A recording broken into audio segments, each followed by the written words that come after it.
Now that I have my background painted, it's time to start work on the main part of our project, which is the graffiti.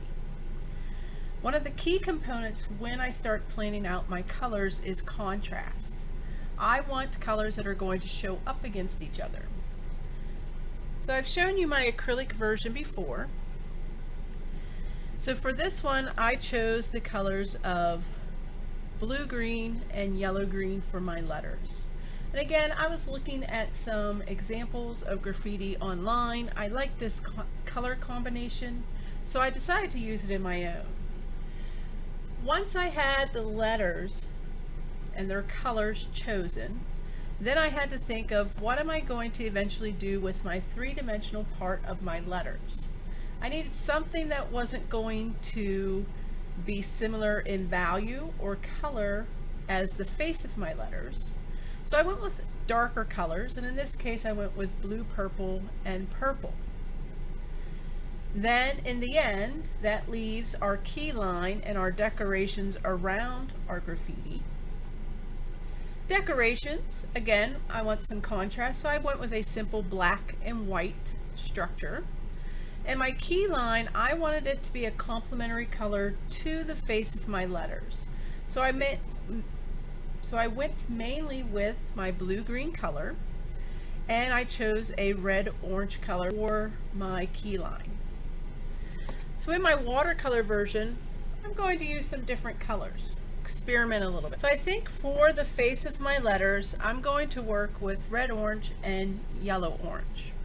I think they're going to be nice, bright colors, and that's where I'm going to start with my painting.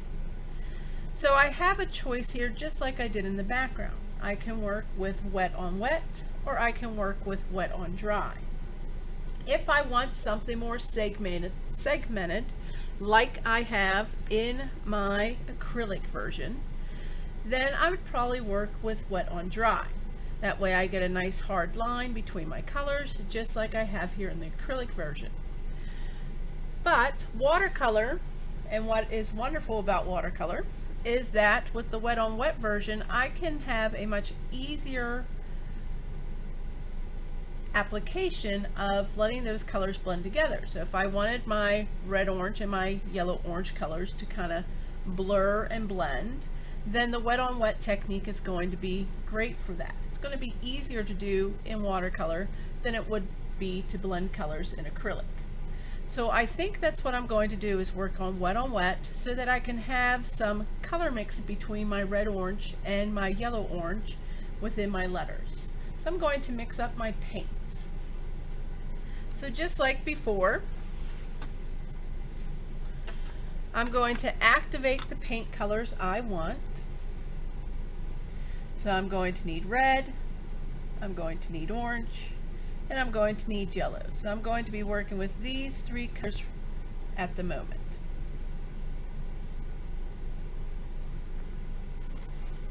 So I'm going to give those some time to activate, and then I'll be back and we'll start looking at the painting process.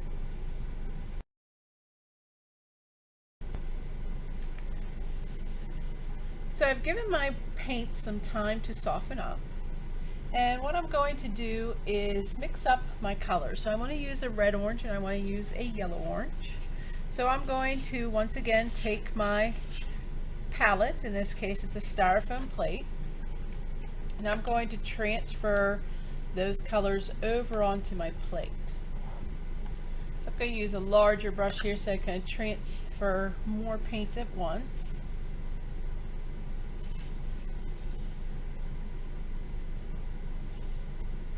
And I'm going to want quite a bit. I have quite a few letters there that I have to paint.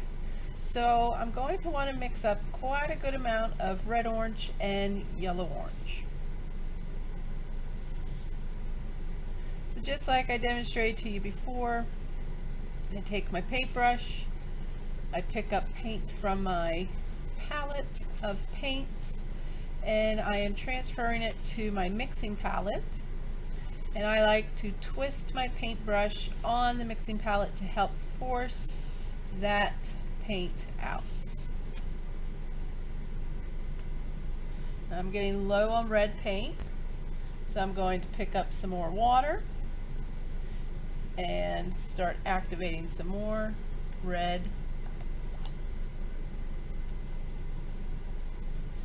And it won't take as long now to activate that paint. I may have to move my paintbrush around it in a little bit, but because it's already had some water there and it started to soak into the paint itself, it's going to soften up faster, allow me to get more paint out of that pan faster.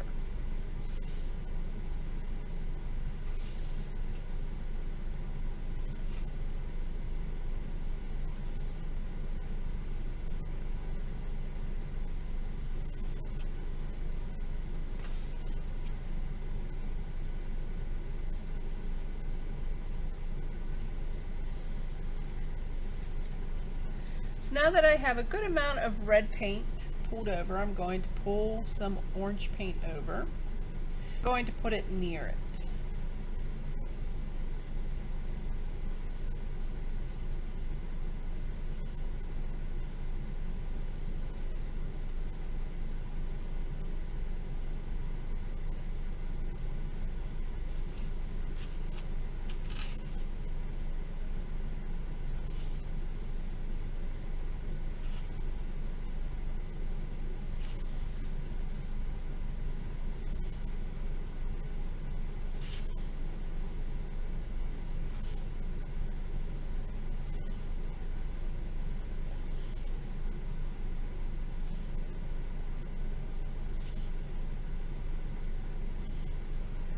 So I have a nice amount of orange paint pulled over, and as you can see there, as I was picking up the orange paint, a little bit went into my yellow.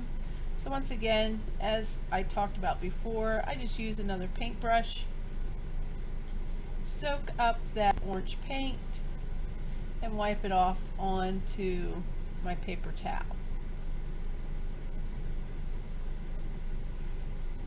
The mistakes like that do happen. What's important is that you correct them, you clean up if that does happen. So now that I have some orange over here, I'm just going to go ahead and mix them together. I'm going to bring my orange and my red together, stir that around.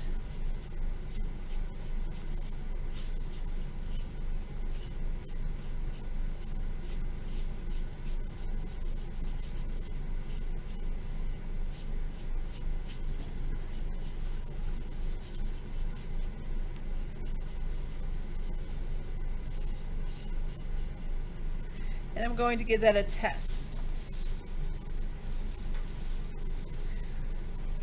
So if you have an extra scrap piece of watercolor paper, that would be great to test on. I do have a couple of strips here from cutting watercolor paper for my students. If you don't, any piece of white paper will work. It's just a test strip, so you don't need to put a lot of paint on there. And I like that color of red-orange, so I'm happy with it. If I didn't like this color and I wanted more red or more orange to it, then I would clean out my brush, activate my paints if it needed it, and add more of one of the two colors. But I like that color, so I'm going to keep it. So I am going to need some more orange paint because I'm going to make a yellow orange now. And on the other side of my plate, I'm going to make that color. So I'm going to start with my yellow while my orange has a chance there to absorb some water.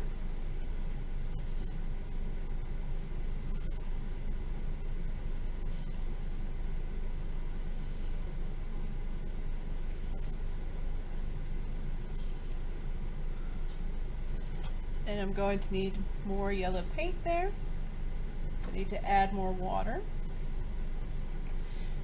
And I use a pipette. If you don't have a pipette to transfer water, I would maybe have a paintbrush you can dedicate strictly to transferring water to your paints. And we discussed last time when working on the background that I now like to keep two sources of water my brush bin for cleaning out my paint brushes, and then a bowl of water that I use as my clean water source.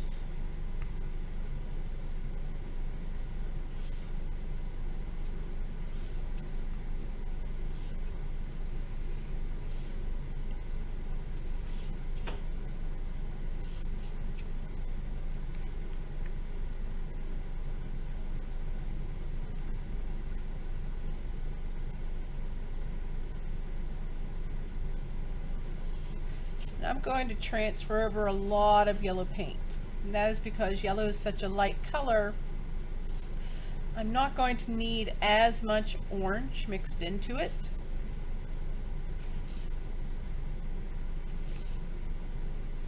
So my main source of this color will be the yellow paint.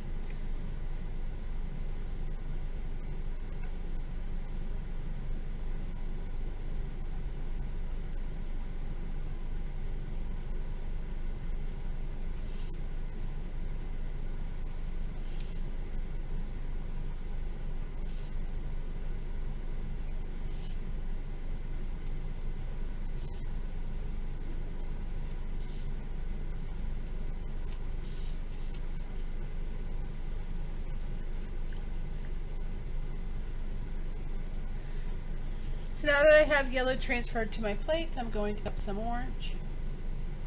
And I'm just going to mix it in.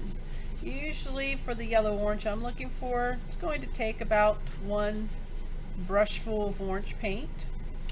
Again, yellow is such a light color, it's going to quickly take on any other color in the palette. And I'm going to test these colors.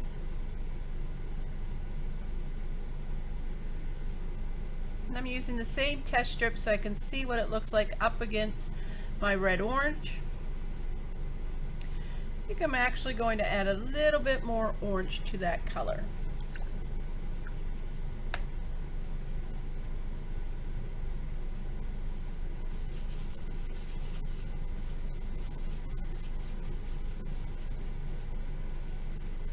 Again, a test strip.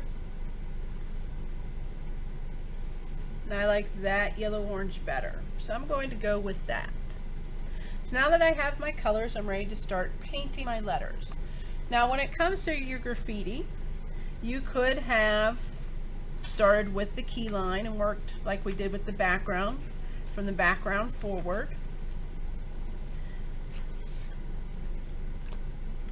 But I'm going to start with the main color of the letters. That way I can base all of my other colors of the kind of less important parts. They're not of the less important parts with my main color, and then that way I can judge what I need for my 3D color and my key line and any decorations around that based on those colors. So that's why I'm going to start with those.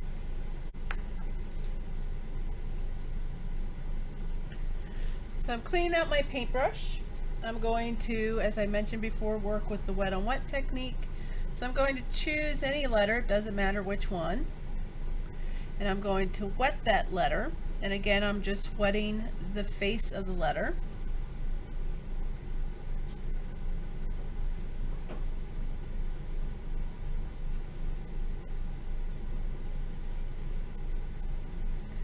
And my M and my S bleed into each other. So I'm going to also wet the S.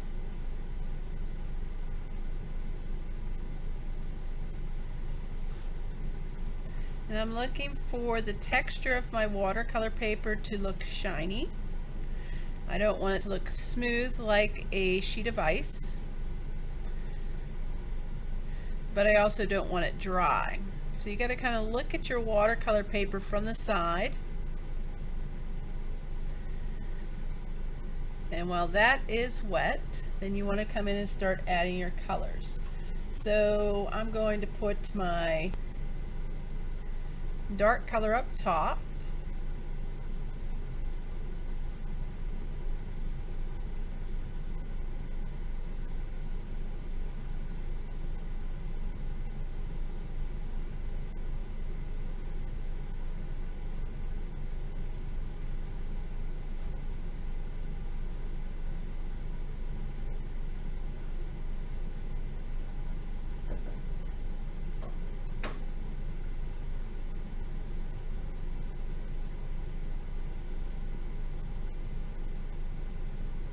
And remember, since we are working wet on wet, it will dilute the color some.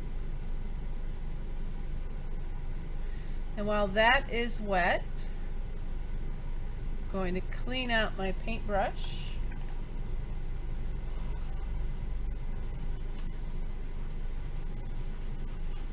And I'm going to get some of my yellow orange color, and I'm going to start opposite.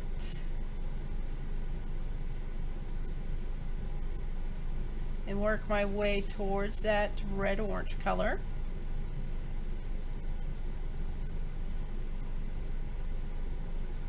And let them mix together.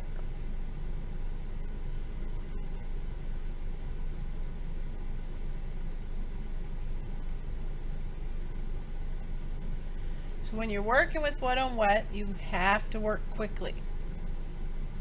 You don't want your paper drying out, or the color you put on that you want to blend with it to dry out.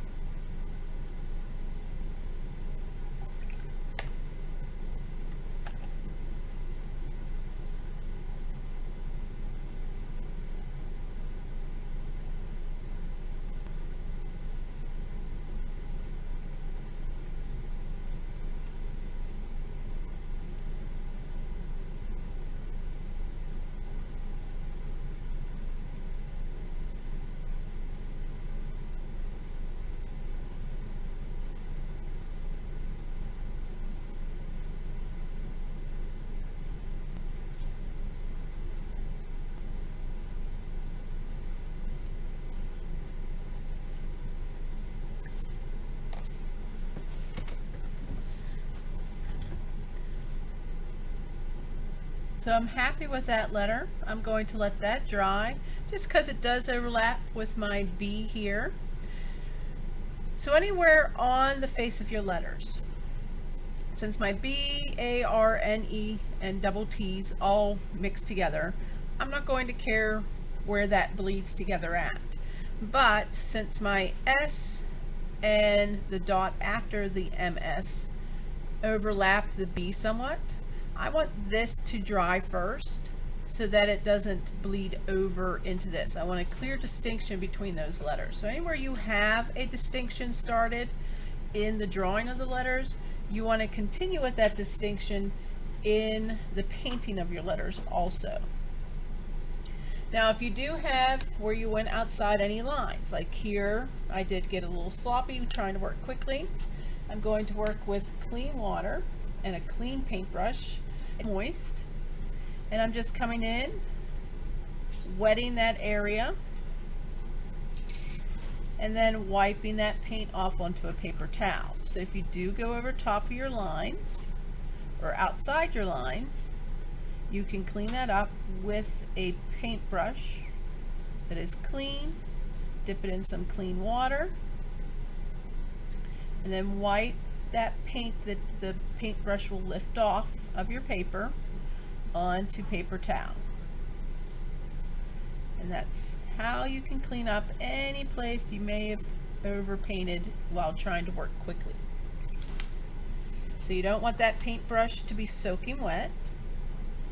You want to dry it out and let it soak up that paint.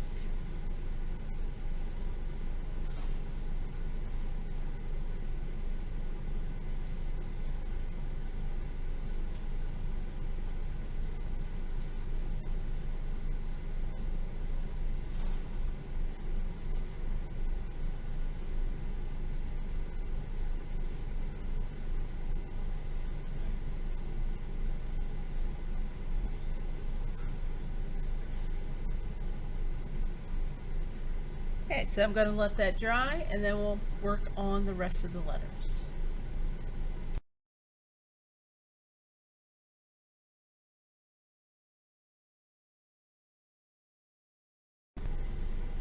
So my first part here has dried, and as I mentioned, I want this to be dry before I start this because there's that separation there with the lines. Now all these letters here bleed into each other. There's no line separating the B from this part of the A and this part of the R, and so forth. So these I'm just going to treat as one large area. I'm going to do the wet on wet technique again. So I'm going to first wet the letters and then start excuse me, and then start applying my two color choices to this.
So I have my main part of my words finished. Now there's one other thing I have to do with the letter color, and that is these parts that we consider serifs in graffiti. So since a serif is attached to a letter, these triangles that I made into serifs are going to be part of my letter. So I need to also add this same watercolor colors to those areas.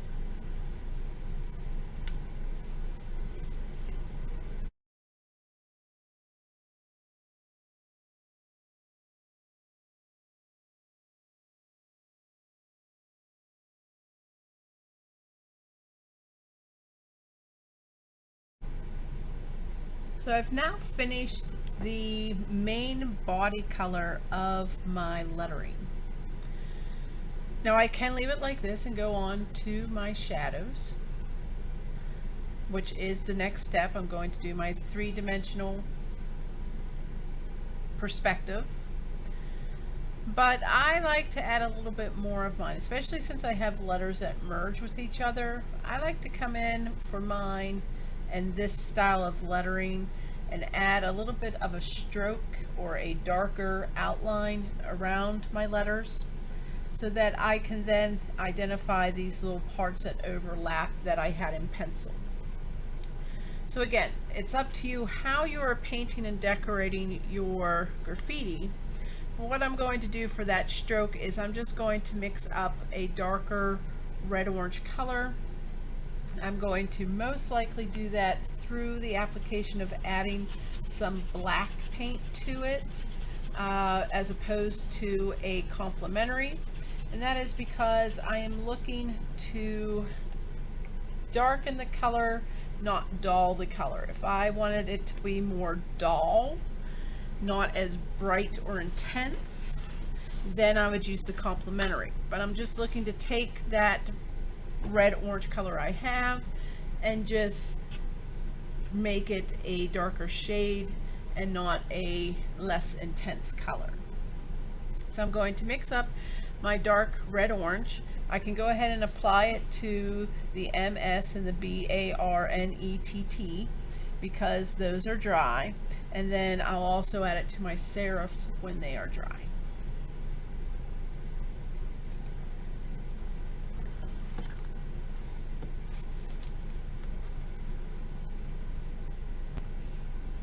So now that I have this darker color mixed up, I'm going to go around the outside part of my letters still keeping inside of the pencil lines I have drawn for the letters, but now I am working along that line to create a stroke.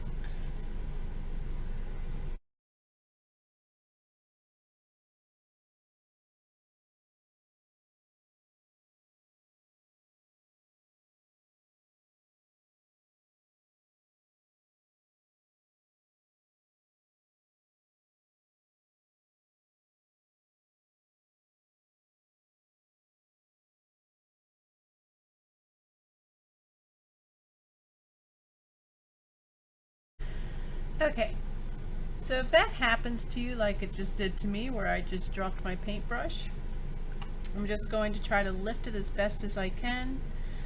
On my letters that are already painted, I will work with as it is, but my goal is to lighten this as much as possible. So I'm dampening a paintbrush. I'm drying it off after I wet the watercolor, and I'm coming in with that drier paintbrush to help lift some of that color out.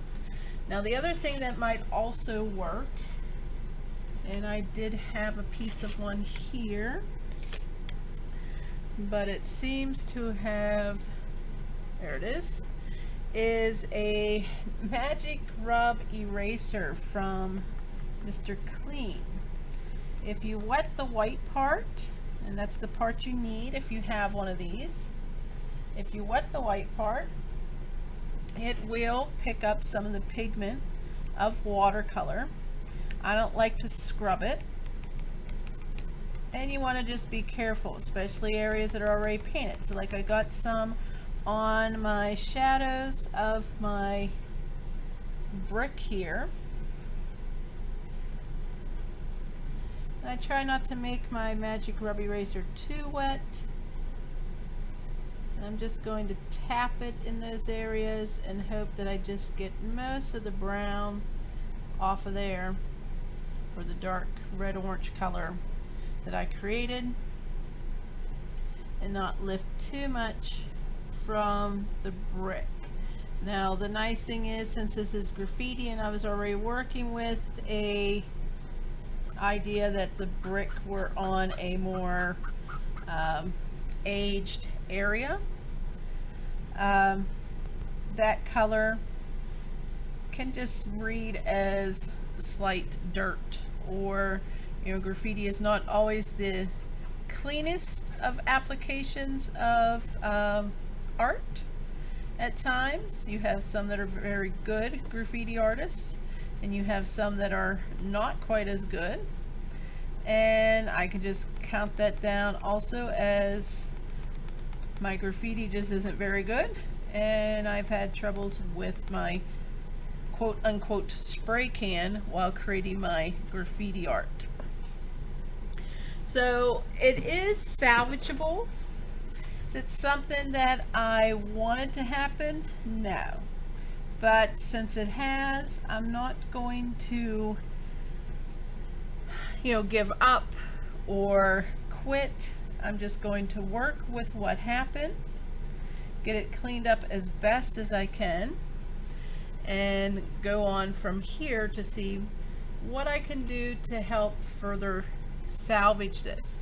Now since this is very wet, I'm going to skip the outline area there and work up here and give that area I just cleaned up my splatter some time to dry.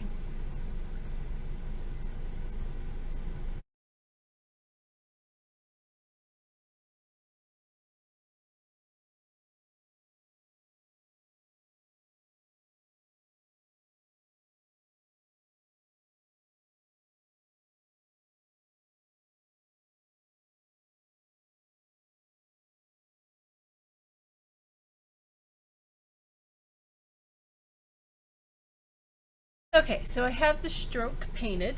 I'm going to let that dry, and in the next video I'm going to start painting my 3D area, and I'm going to treat it kind of like a shadow.